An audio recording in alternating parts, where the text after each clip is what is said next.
Dear viewers, इस topic को अंग्रेजी में देखने के लिए देखिए हमारा इंग्लिश यूट्यूब चैनल।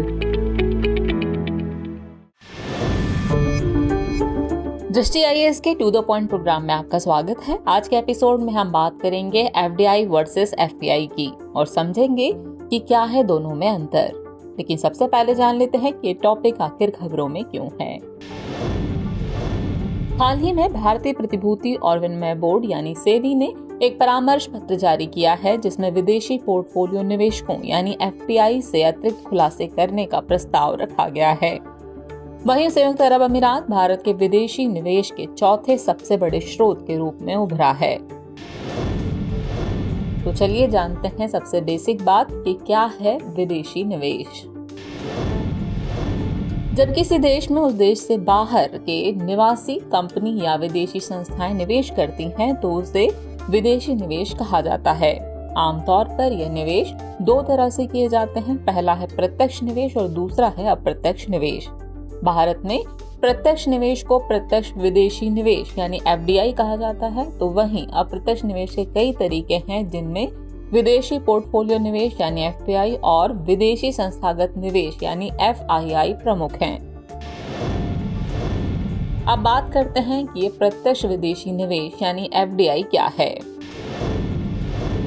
प्रत्यक्ष विदेशी निवेश यानी एफडीआई को एक व्यक्ति या एक संगठन द्वारा दूसरे देश में स्थित व्यवसाय में किए गए निवेश के रूप में परिभाषित किया जाता है। यह किसी समूह द्वारा किसी देश के व्यवसाय या निगम में स्थायी हितों को स्थापित करने के इरादे से किया गया निवेश होता है। निवेशक कई तरह से एफडीआई कर सकते हैं, जैसे कि पहला, किसी अन्य देश में एक सहायक कंपनी की स्थापना। दूसरा, एक मौजूदा विदेशी कंपनी के साथ अधिग्रहण या विलय। और तीसरा, एक विदेशी कंपनी के साथ एक संयुक्त उद्यम साझेदारी शुरू करना आदि।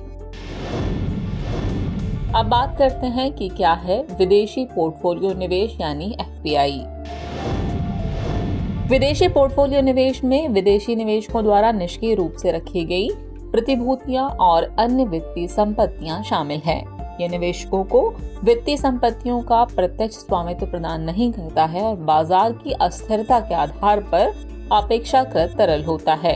एफपीआई के उदाहरणों में शामिल है stock bond, mutual fund, exchange traded fund, अमेरिकी डिपॉजिटरी रसीदें यानी एडीआर और ग्लोबल डिपॉजिटरी रसीदें यानी जीडीआर आदि। यह देश के पूंजी खाते का हिस्सा होता है, जिसे इसके भुगतान संतुलन यानी बीओपी पर दिखाया जाता है। आपको बता दें, भुगतान संतुलन एक मौद्रिक वर्ष में एक देश से दूसरे देश में प्रवाहित धन की मात्रा को मापता है। एफपीआई को प्रायः हॉट मनी कहा जाता है, क्योंकि इसमें अर्थव्यवस्था में संकट के शुरुआती संकेतों के साथ ही पलायन करने की प्रवृत्ति होती है। और आखिरी में समझते हैं कि एफडीआई और एफपीआई के बीच में अंतर क्या है। एफडीआई कंपनी या संस्था द्वारा किसी अन्य देश में किसी व्यवसाय या उद्यम में किया गया निवेश है, जबकि एफपीआई किसी व्यक्ति या संस्था द्वारा किसी अन्य देश की प्रतिभूतियों में किया गया निवेश है। एफडीआई में विदेशी निवेशक का आमतौर पर व्यापार या उद्यम पर कुछ नियंत्रण होता है जिसमें वे निवेश कर रहे हैं, जबकि विदेशी निवेशक का संपत्ति पर कोई नियंत्रण नहीं होता है। क्योंकि एफडीआई निवेशकों का व्यवसाय के संचालन और प्रदर्शन पर सीधा प्रभाव होता है, इसलिए यह एफपीआई की तुलना में निवेश पर अधिक रिटर्न दे सकता है। एफडीआई सख्त नियमों के अधीन हो सकता है, जो राष्ट्रीय सुरक्षा या उद्योग विशिष्ट नियमों से संबंधित है, जबकि एफपीआई आमतौर पर कम प्रतिबंधित होते हैं। वहीं एफडीआई कर प्रोत्साहन के लिए पात्र हो सकता है, जबकि एफपीआई को उच्च करों का भुगतान करना पड़ सकता है।